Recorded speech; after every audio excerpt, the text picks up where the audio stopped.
दीप प्रज्वलन का ये कार्यक्रम संपन्न हुआ। जैसा कि हम जानते हैं कि भारतीय वाङ्मय में रोशनी का, प्रकाश का बहुत महत्व है। तमसोमा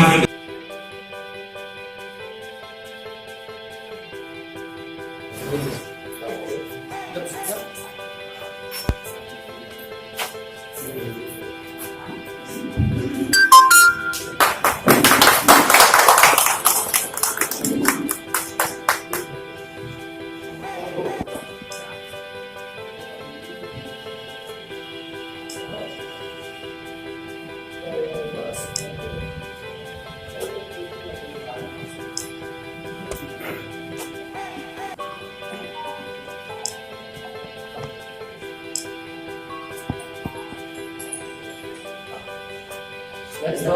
Ayan,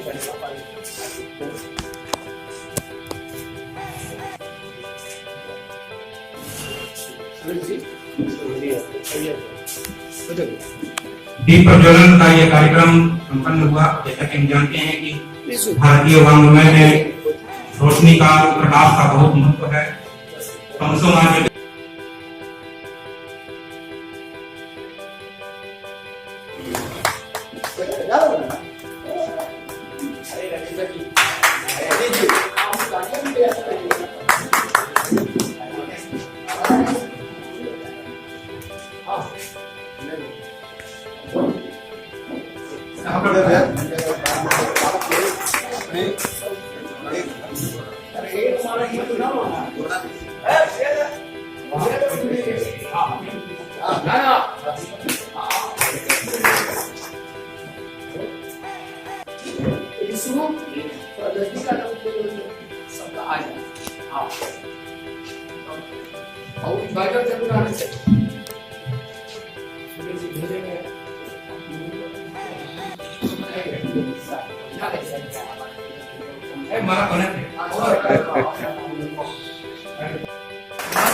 दिल में हो कुछ जगह का दिखाने का, दिल में कुछ जगह कुछ का दिखाने का, तो जल्दी दिए को भी आंधी से डर नहीं होता, जल्दी दिए को भी आंधी से डर नहीं होता।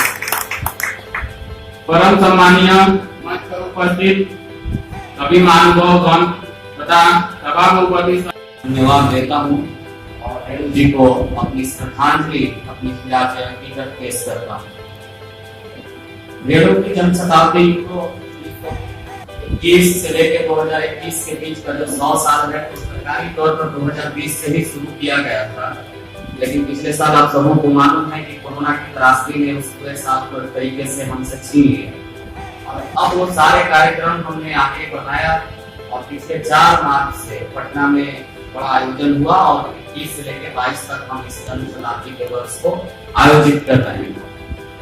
बेतिया में नौजवानों की स्टोरी में जैसा मुझे अभी पता लगा, एक बहुत ही उत्साहवर्धक, एक बहादुराना कार्रवाई की है। रेणु जैसे मिट्टी के धरती पुत्र जो हमारे हैं, जिन्होंने उस पीड़ा को दर्ज किया, जिनकी कहानियां न तो साहित्य में आती थी न तो अखबारों के पन्ने में छपती थी, उनको अपने राजजयी साहित्य का हिस्सा बनाया और आपने उनको आज यहाँ याद किया। इसलिए आप सब विशेष तौर पर मेरी जो पेट्रोमैक्स को चंदा करके आ गया, जाने में लोग आए कैसे, खरीद के बाजार से तो नहीं आया, अब वो जलाएगा कौन? समस्या वहां खड़ी की रेणु ने। कहानी लिखना सिर्फ लक्ष्य नहीं होता, कहानियों के साथ उद्देश्य यह होता है कि उन कहानियों का प्रभाव समाज पर क्या पड़े और समाज उनसे क्या सीख सकता है। तो रेणु ने एक संवाद वहां लिखा है कि बामन टोली के लोग, रेणु ने साफ उस कहानी में लिखा है कि बामन टोली के लोगों ने तंज कष्ट में पूछा कि पंचलाइट है कहाँ से लाए हो, लगता है कि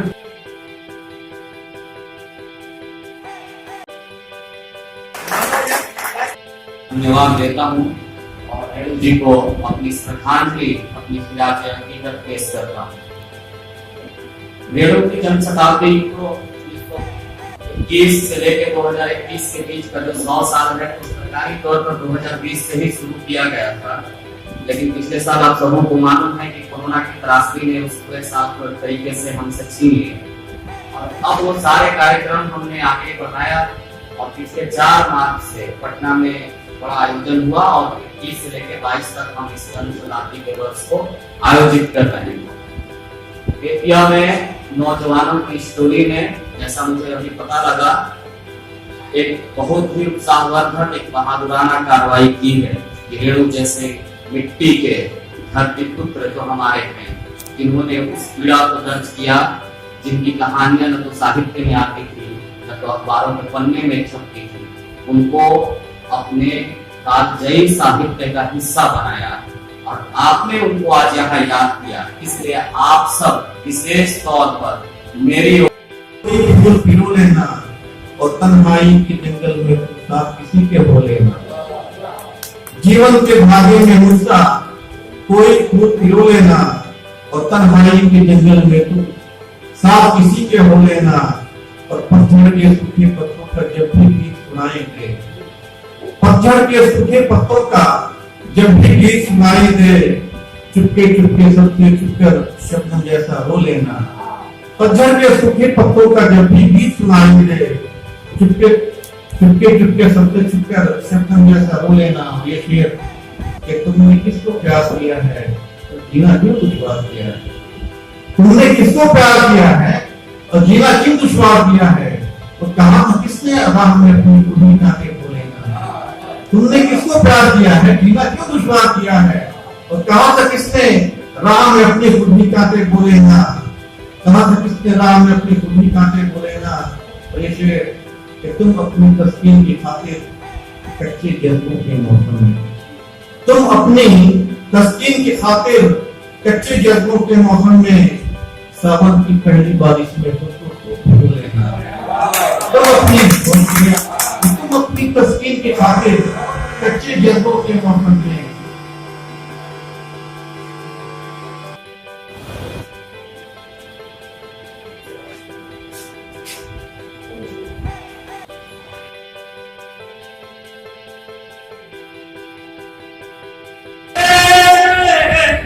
अपनी थाती गंवाने लगा, अपनी माटी भुलाने लगी।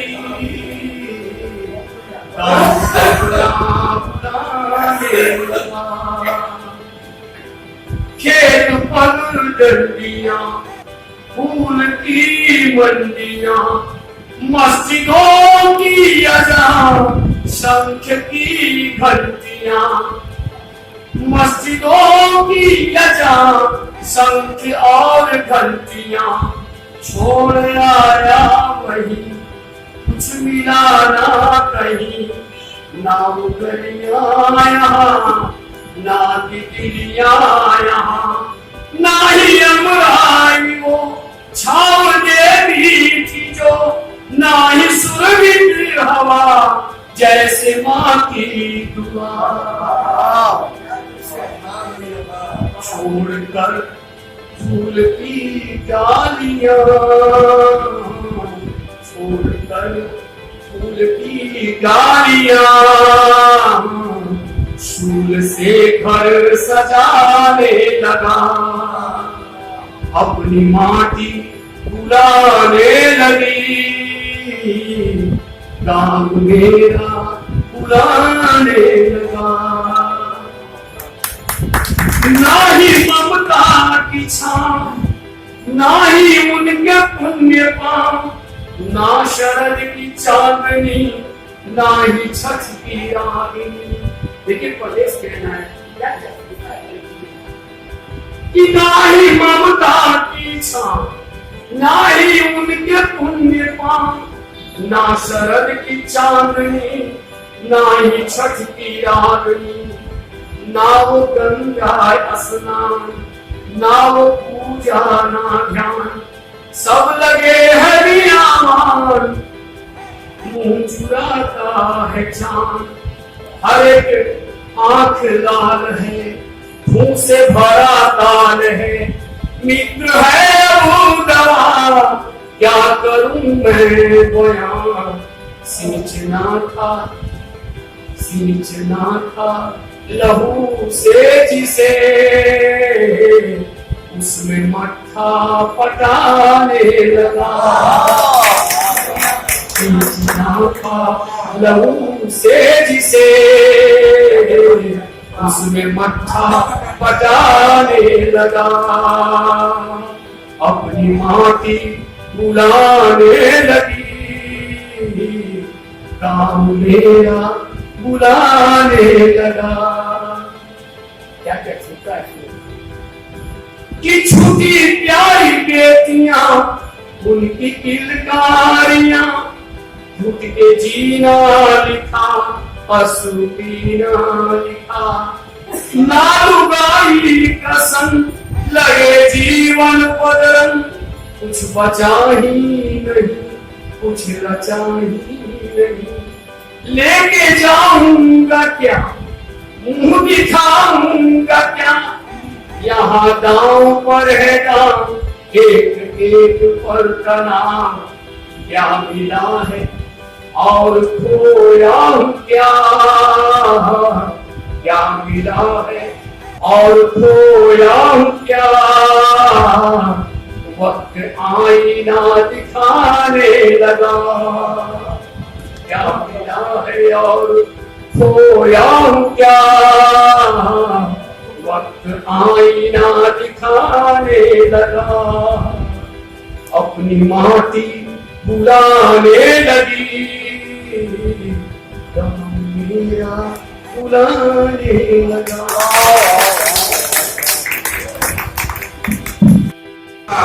और धने समझ के सुनने पन में जब तू मुझे पुकारेगा, मैं तुझसे वादा करता हूँ तेरे घर का काम होगा।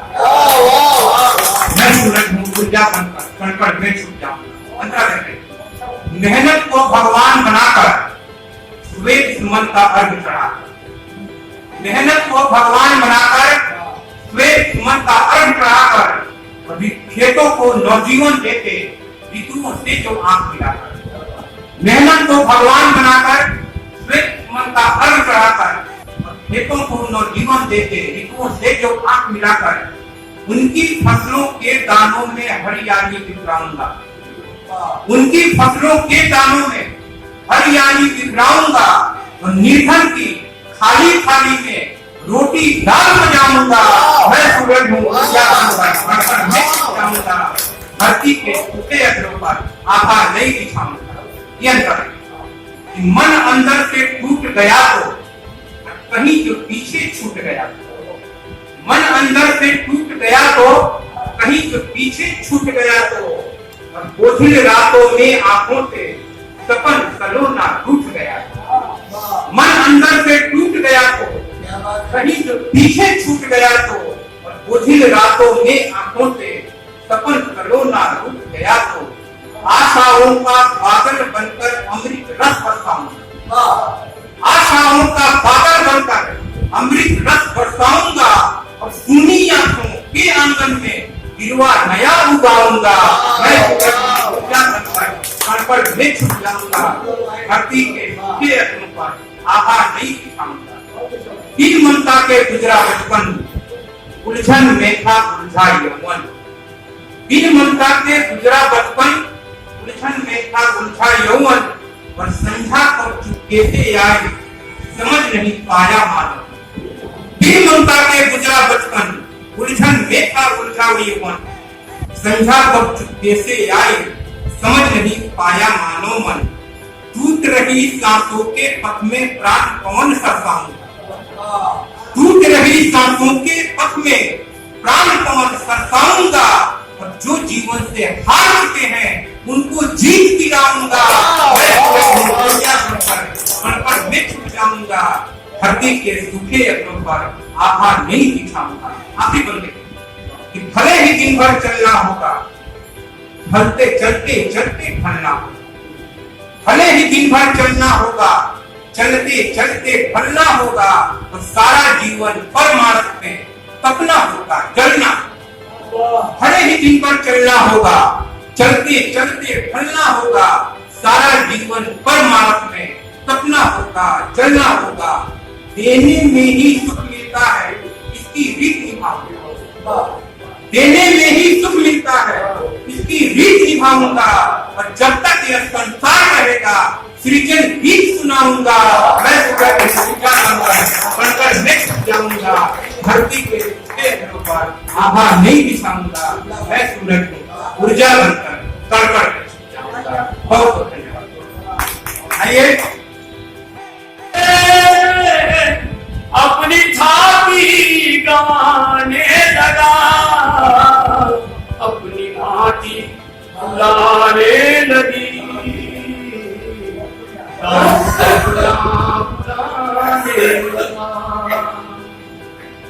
खेत पर डंडियां, फूल की मंडियां, मस्जिदों की अजान, शंख की घंटियां, मस्जिदों की अजान, शंख और घंटियां, छोड़ आया वहीं, कुछ मिला ना कहीं, ना उगलियां यहाँ, ना तितलियां यहाँ, ना ही अमराई वो छाव दे भी थी जो, ना ही सुरभित हवा जैसे माँ की दुआ।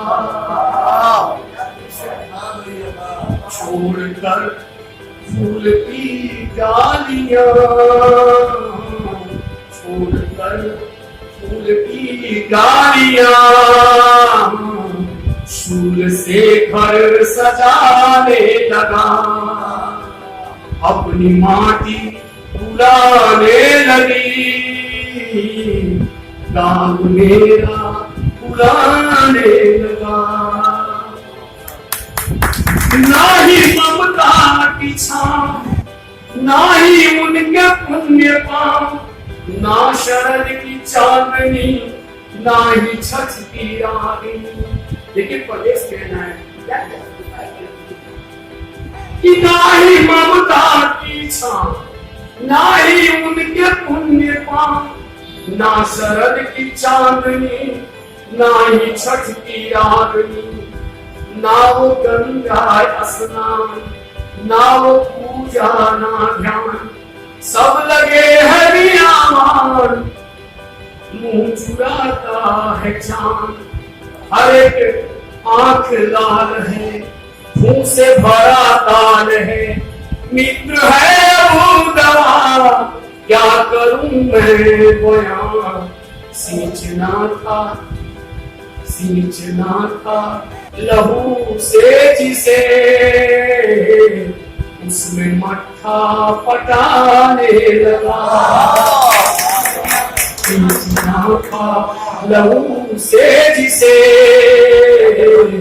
उसमें मट्ठा पटाने लगा, अपनी माटी बुलाने लगी, काम मेरा बुलाने लगा।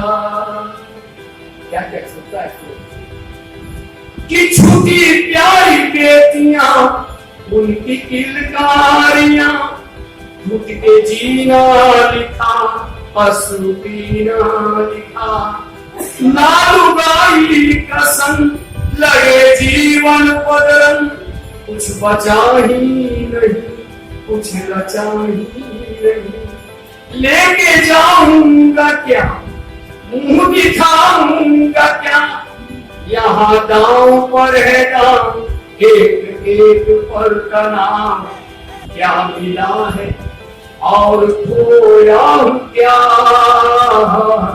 क्या मिला है और खोया हूँ क्या, वक्त आईना दिखाने लगा, क्या मिला है और खोया हूँ क्या, वक्त आईना दिखाने लगा, अपनी माटी बुलाने लगी, मेरा बुलाने लगा।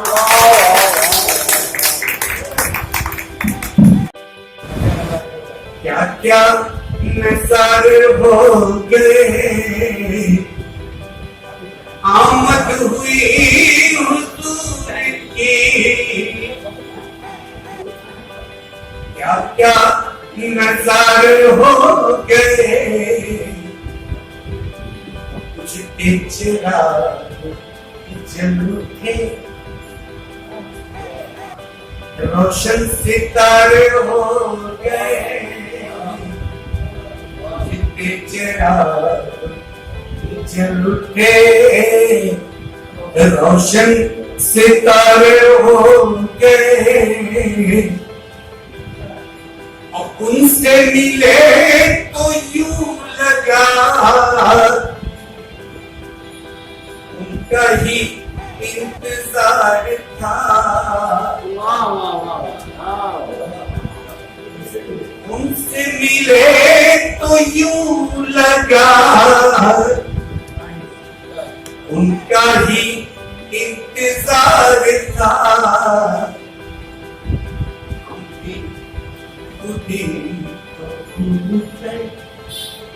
उनके सहारे हो गए, भूल गए, उनके सहारे हो गए।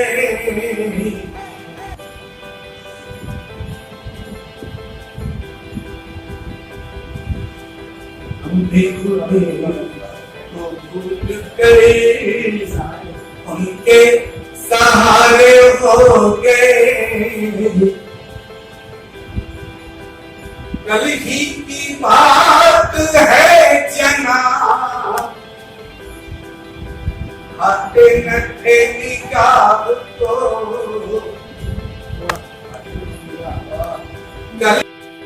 एक संवाद को दूसरे तक पहुंचाना, और संवाद सिर्फ पहुंचाना नहीं है, संवाद को उस शक्ल में, उस भाव के साथ पहुंचाना है जिस तरीके से संवाद देने वाले ने उसको कहा है, और दूसरे एंड तक ठीक उसी भावना के साथ आपको उस संवाद को पहुंचाना है।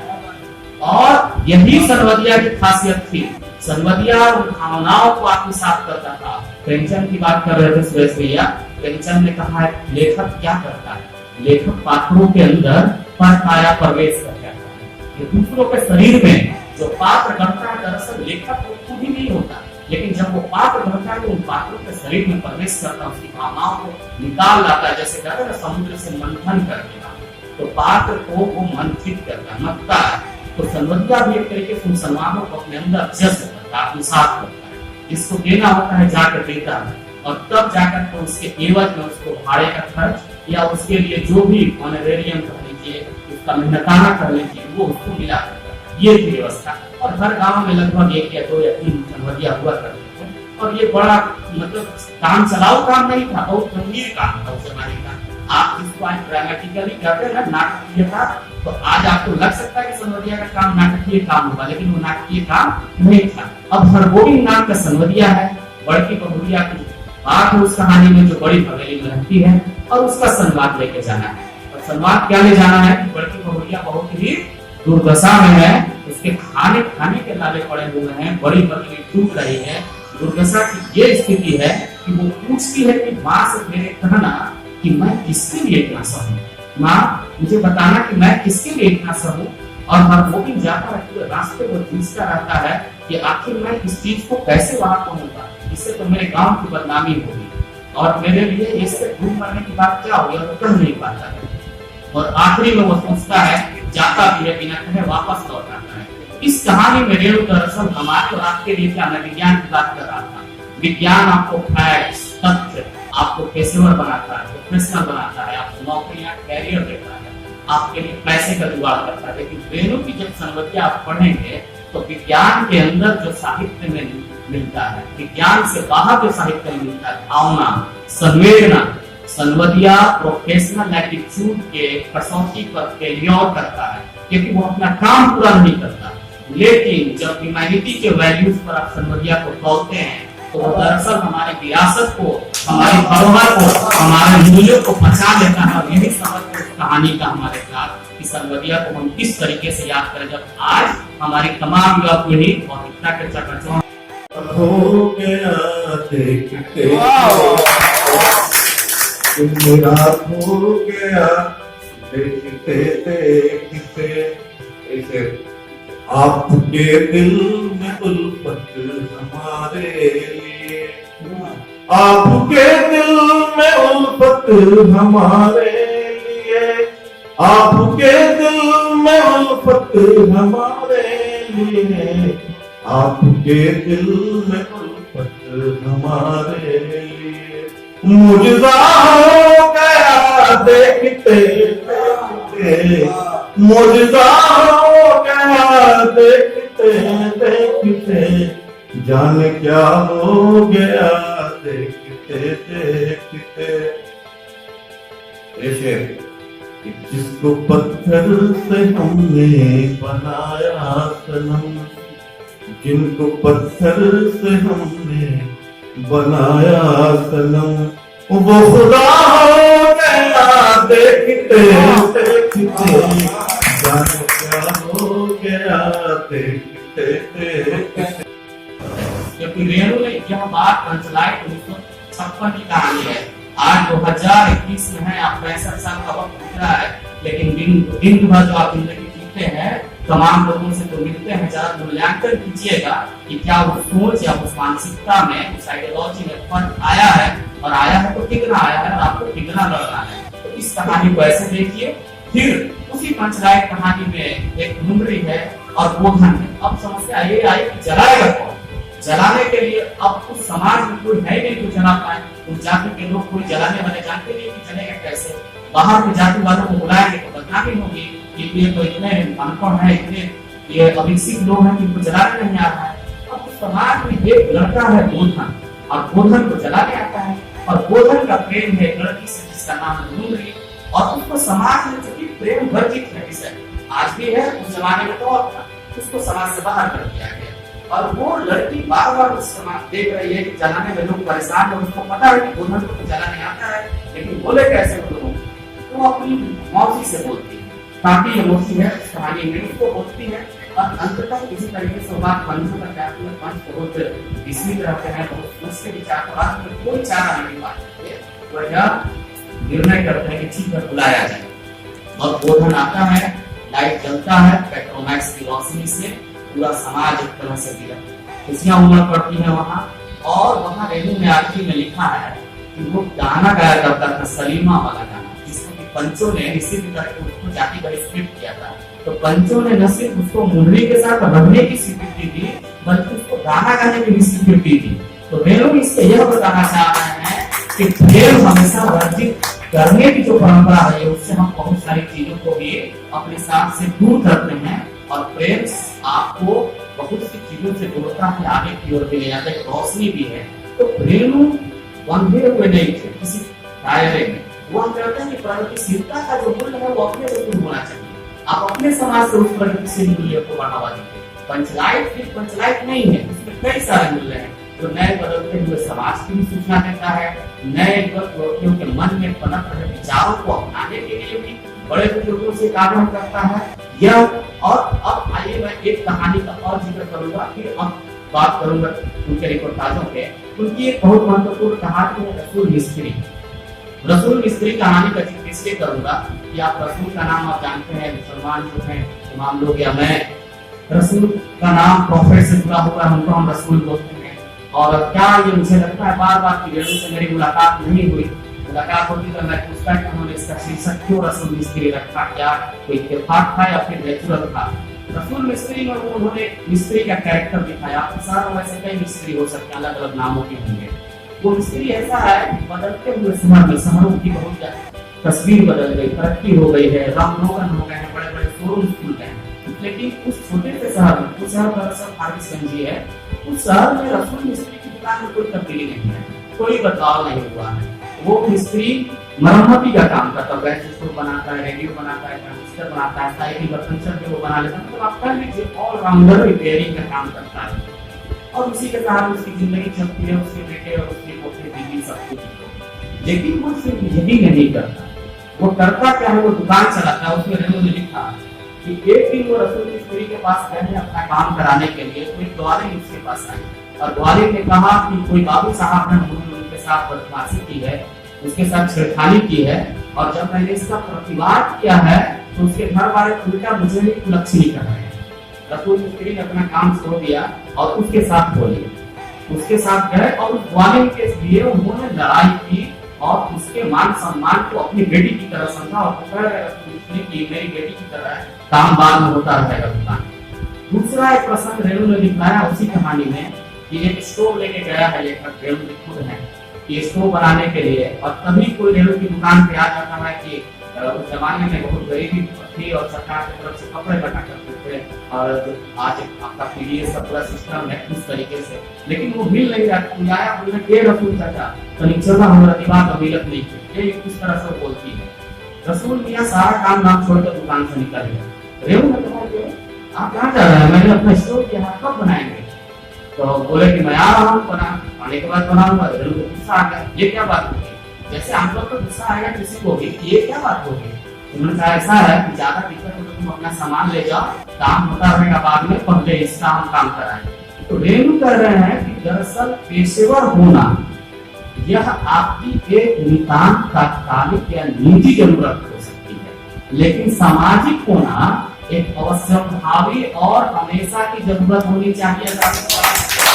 यह बात समझने की जरूरत है इस रसूल मिस्त्री कहानी से। और बाद में रेणु याद करते हैं जब पटना आ गए 75-74 के दिनों में, जब आपातकाल का समय लगा कि मुझे बार बार रसूल मिस्त्री याद आता है पटना में कि वैसा आदमी तो है कि नहीं आज इस जमाने में, जो अपनी दुकान पूरी छोड़ करके काम छोड़ करके दूसरे के लिए दौड़ा भागा फिरता था। ऐसे रसूल मिस्त्रियों की जरूरत है आपके समाज को बनाने के लिए, उनकी मरम्मती के लिए। ये रेणु इस बिंब को याद कीजिए। एक और कहानी याद कीजिए मैं आप लोगों के लिए, और मैं ये देख रहा था तो मुझे वो कहानी का एक याद आई कि विज्ञान के तमाम ग्राफिक्स आपने लगा रखे हैं, कोचिंग चलता है मुझे लगता है यहाँ पे, और ये साइंस विज्ञान की तमाम चीजें हैं।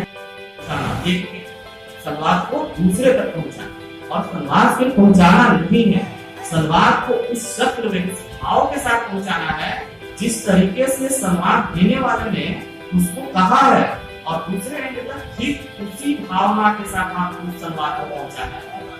और यही संवदिया की खासियत थी। संवदिया उन भावनाओं को आत्मसात करता था। प्रेमचंद की बात कर रहे थे सुरेश भैया, प्रेमचंद ने कहा है लेखक क्या करता है, लेखक पात्रों के अंदर परकाया प्रवेश करता है। दूसरों के शरीर में जो पात्र बनता है दरअसल लेखक खुद ही नहीं होता, लेकिन जब वो पात्र बनता है तो उन पात्रों के शरीर में प्रवेश करता है, उसकी भावनाओं को निकाल लाता है, जैसे कहते हैं समुद्र से मंथन करके, तो पात्र को वो मंथित करता है, मथता है। तो संवदिया भी एक तरीके से उन सम्मानों को अपने अंदर जज्ब करता है, आत्मसात करता है। इसको देना होता है जाकर देता है, और तब जाकर तो उसके एवज में उसको भाड़े का खर्च या उसके लिए जो भी ऑनरेरियम कर लीजिए, उसका मेहनताना कर लीजिए, वो उसको मिला देता है। ये थी व्यवस्था, और हर गांव में लगभग 1 या 2 या 3 संवदिया हुआ करते थे। और ये बड़ा मतलब काम चलाऊ काम नहीं था, बहुत गंभीर काम था उस जमाने का। आप इस पॉइंट ड्रामेटिकली कहते हैं नाटकीयता, तो आज आपको लग सकता है कि संवदिया का काम नाटकीय काम होगा, लेकिन वो नाटकीय काम नहीं था। अब हरगोविंद नाम का संवदिया है, बड़की बहुरिया की बात है उस कहानी में, जो बड़ी भगली में रहती है, और उसका संवाद लेके जाना है। और संवाद क्या ले जाना है कि बड़की बहुरिया बहुत ही दुर्दशा में है, उसके खाने के लाले पड़े हुए हैं, बड़ी बकरी टूट रही है। दुर्दशा की ये स्थिति है कि वो पूछती है कि माँ से मेरे कहना कि मैं किसके लिए इतना सहूं, माँ मुझे बताना कि मैं किसके लिए इतना सहूं। और हरगोविंद जाता है रास्ते में पूछता रहता है कि आखिर मैं इस चीज को कैसे वहां कहूंगा, इससे तो मेरे गांव की बदनामी होगी, और मेरे लिए इससे भूल मरने की बात क्या होगी, और कह नहीं पाता है। और आखिरी में वो सोचता है, जाता भी है, बिना कहे वापस लौट आता है। इस कहानी में रेणु दरअसल हमारे और आपके लिए क्या, मैं विज्ञान की बात कर रहा था। विज्ञान आपको फैक्ट्स, तथ्य, आपको पेशेवर बनाता है, प्रोफेशनल बनाता है, आपको नौकरियां, कैरियर देता है, आपके लिए पैसे का जुगाड़ करता है। लेकिन रेणु की जब संवदिया आप पढ़ेंगे तो विज्ञान के अंदर जो साहित्य में मिलता है, विज्ञान से बाहर जो साहित्य में मिलता है, भावना, संवेदना, संवदिया प्रोफेशनल एटीट्यूड के कसौटी पर फेल्योर करता है, क्योंकि वो अपना काम पूरा नहीं करता। लेकिन जब ह्यूमैनिटी के वैल्यूज पर आप संवदिया को तोड़ते हैं तो वो दरअसल हमारे विरासत को, हमारी धरोहर को, हमारे मूल्यों को बचा लेता है। और यही सबक कहानी का हमारे साथ कि संवदिया को हम किस तरीके से याद करें जब आज हमारी तमाम युवा पीढ़ी भौतिकता के चक्कर वो पूरी दिन तो मुझ पर मेहरबान हो, उस पे हम लोग रहे मेहरबानी मेरी। वो पूरी दिन तो मुझ पर मेहरबान हो, उस पे हर रोज रहे मेहरबानी मेरी। जम बेगम से छुट्टी की थी। जंग होती है, बेगम से छुट्टी की थी। मुझको भाती है तुमने कराई, मुझको भाती है तुमने कराई।